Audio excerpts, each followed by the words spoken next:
What do I say, Michelle, when someone says at the end of a wonderful sales call, it just costs too much money? Here's what you say. You take a deep breath. You put both feet on the floor.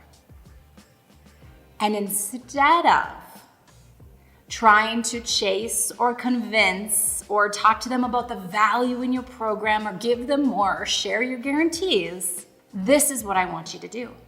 Come into your body, get centered, and then I want you to ask the client this question. On a scale of 1 to 10, 1 being I want to run for the hills screaming, and 10 being, oh hell yeah, this is for me.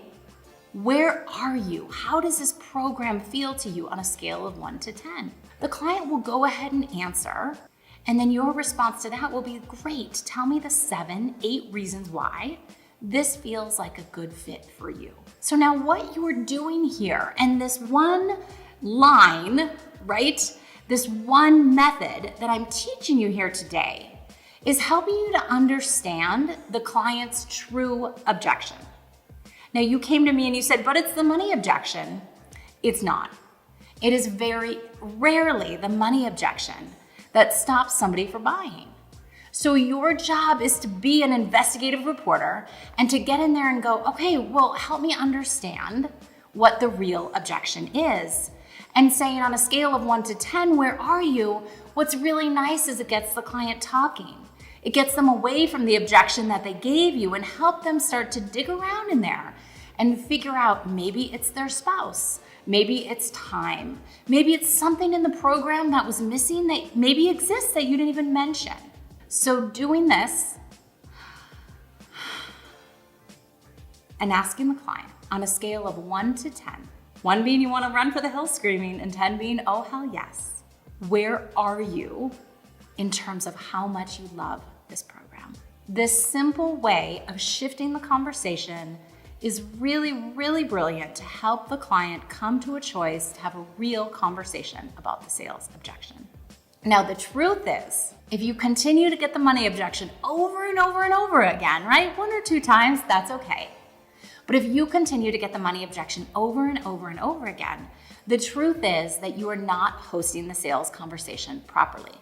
In my program, The 5 Steps to Choice, I teach you how to talk about money before you talk about money at the end of the call, how to set yourself up so that the client understands the true value that you're offering in your program. And now I want you to really signal to your clients, even before they say hello on that call with you, that you are a professional. And one of the first ways that you can do this is limiting your availability. Do you want an explanation? I bet you do. When a client clicks on your calendar, right, and you're either using probably Acuity or Calendly, and when they click on your calendar and they see you are wide open and available for the next month, 3 times a day, even if it's not consciously, they're subconsciously going, why is this gal so available? Why is this gentleman available all the time? On the flip side, if you have 2 to 3, maybe 4 days showing as availability, 1 or 2 times each day, they go, now this helps me come to decision.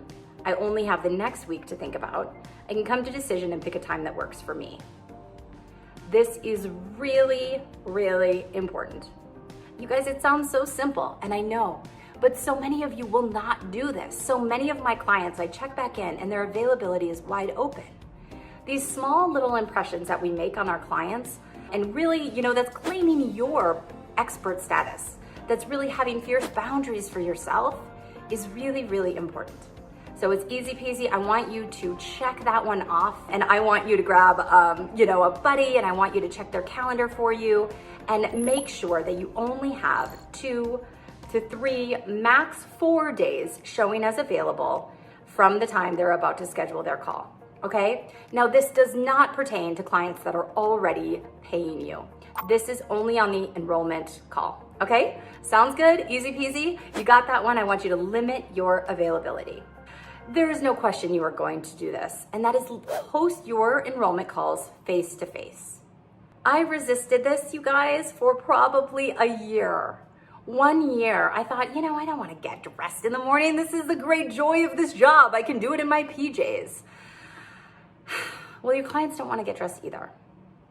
Your potential clients, right? They want to take the call maybe while they're grocery shopping or in their car. They, want to do anything they can do to not show up for themselves. They want to go into that place of homeostasis where they're used to really sucking, right? Where they're used to the pain and the suffering. Well, we're working to bring them out of it. And the first step is to gently push them out of their comfort zone and invite them to join you on a call face to face. Now, this is typically very comfortable for people if they're in the business world now. They're really going to be comfortable with Zoom calls and face to face.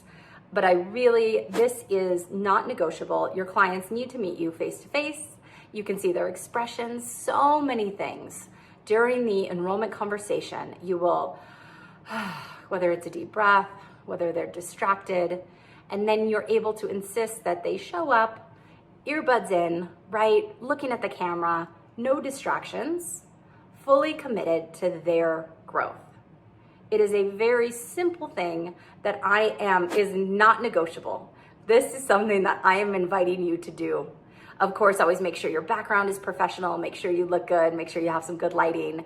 But really, people are pretty forgiving. Even if a kiddo comes in, it's even endearing these days. The third physical thing I want you to do to set yourself up for success is to have clients dial in to you. Now, this really goes to point number 2, right? Which is have them call you face to face on a Zoom line. You never, ever, ever want to dial a client directly. You don't ask for their Zoom link. You don't ask for their phone number to dial them. You insist that they dial in ready to connect with you face to face on a Zoom call. Let me tell you why, because I know there's 25% of you watching this video that are like, nah, in sales, I'm the salesperson, so I'm gonna call them, right? I'm gonna make it easy for the client. I'm gonna show them I care. Well, what you're doing is you're chasing them. You're already starting out with this chasing energy. You guys, try it. Call one person, the next person, have them call you. The shift in energy is palpable. It's an incredible, tiny, tiny thing that you can do that will change everything. Got it? All right, let's review. So far, we have limited availability, right? You limit your time available to clients who are looking to schedule an enrollment call with you. This sets you up as a professional. This shows that you are busy, you have clients, you have a life, right? You are leading by example. Post calls face-to-face via Zoom. Have clients dial into you. This goes tandem with the second point. And, okay, the fourth point, limit calls to 45 minutes. I'll give you an hour if you are trying to get them down from an hour and a half. But already a client this week moved her calls from 90 minutes to 45 and enrolled 3 new people. She didn't let the clients get into story. She didn't perform on the call, right, and try to coach them. What she did was she held them accountable to themselves. She held fierce time. She did all the things. But really, we want to get our calls down to 45 minutes. And as we go through this process, the reason why that is so important, the 45-minute to maybe 60-minute call, will really become clear. You are not giving away coaching. You are really respecting your client's time. Even if they say they have an hour and a half, they will respect you and respect themselves when you are clear, concise, to the point, and are able to help them take action steps towards their next best step, right? You are demonstrating what it's going to be like to work with you. Neat? That is such a great tip, you guys. The 45-minute call, this can really change things. Even some of our enrollment coaches in Body Mind really struggle with this. And we bring, work in increments, right? If you're taking 2-hour calls, shoot for 90. If you're taking 90-minute calls, shoot for 45. And you can even get them lower than 45 if you've been taking 45-minute calls. And we can talk on our coaching calls about how to do that. All right? Woo! Are you ready for the next one, you guys? This is one, all of these combined especially are going to change your life and your business. And they sound so simple because they are. The next point I'm going to suggest you do is do not reschedule missed calls. This is so empowering. I cannot even tell you, but you have to mean it. You have to mean it 100,000%, okay? And here's how you do it. First off, when you schedule somebody on your Acuity link, we're just gonna use Acuity as an example. They schedule a call with you, immediately they receive a confirmation, right? In the bottom of that confirmation email, right, put a little star and say, please note, I do not reschedule missed calls. I've seen people put this in emails where it's a little bit mean, and I want you to sit down before you write that sentence and think about how you want that person to feel as they read that email, okay? And that's the verbiage I want you to use, where it's clear that you're holding yourself to a really high standard and them, and that you absolutely do not reschedule missed calls. Please make sure that this statement is in your 48-hour reminder to them that should go out automatically through Acuity or whatever calendar you're using, your 24-hour reminder, and your 1-hour reminder that goes out to them should all say, I do not reschedule missed calls, okay? Now here's the hard part, meaning it. Especially with those first clients, right? You're gonna wanna reschedule. I will give you a grace period of 3, okay? 3. Then do never, ever, unless their cat was in an accident or something horrible happened, of course, reschedule missed calls if something awful happened.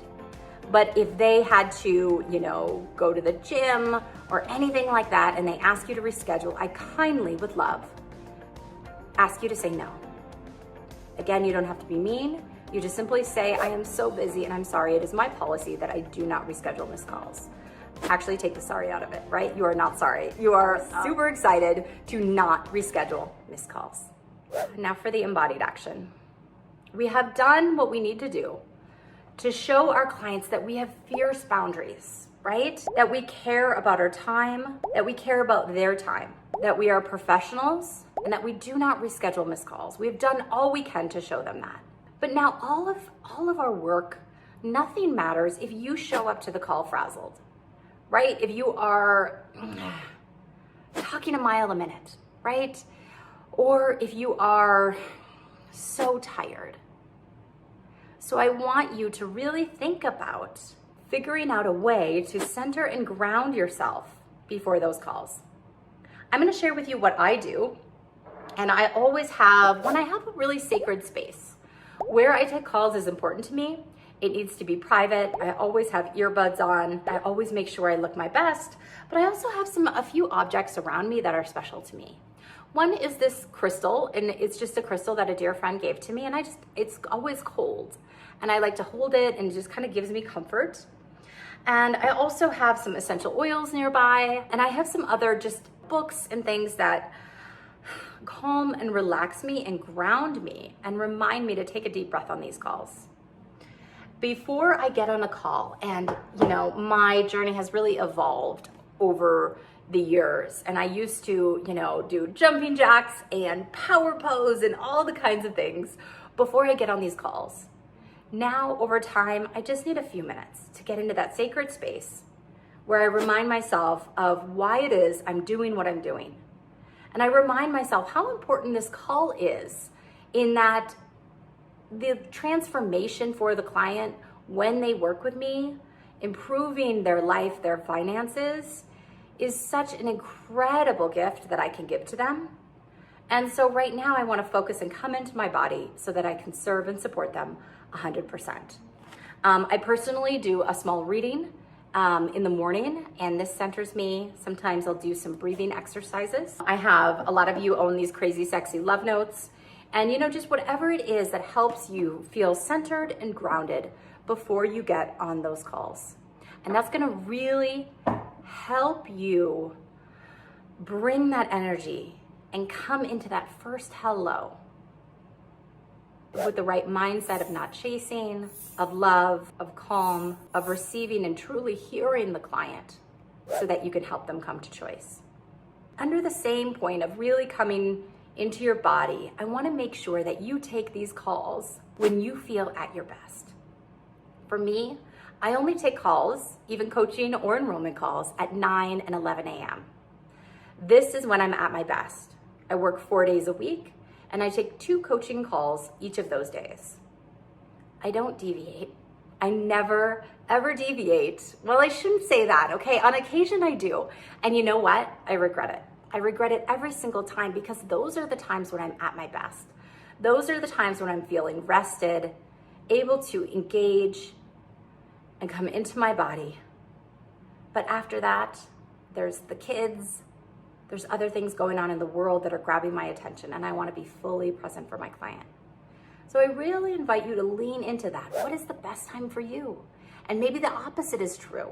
A lot of my clients love to run and work out in the morning, do some yoga, meditation, journaling, and then they like to take their calls about 3 or 4 p.m. So do what works for you. And what's neat is energetically you are going to attract those clients who are morning early birds, right? Or who are night owls and like to work into the night.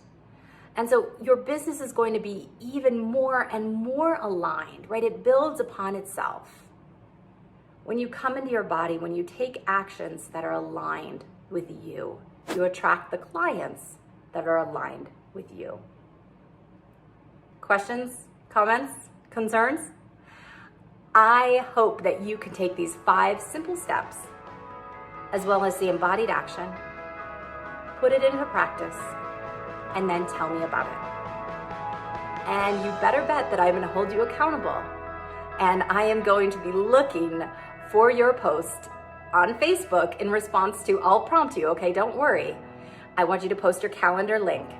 We are all going to click on it. We're going to click on each other's. We are going to check to make sure that you have done all the things and that you have set yourself up to sell like a 6-figure coach. You're a badass. You are brilliant. I want you to own it 1000% right out of the gate.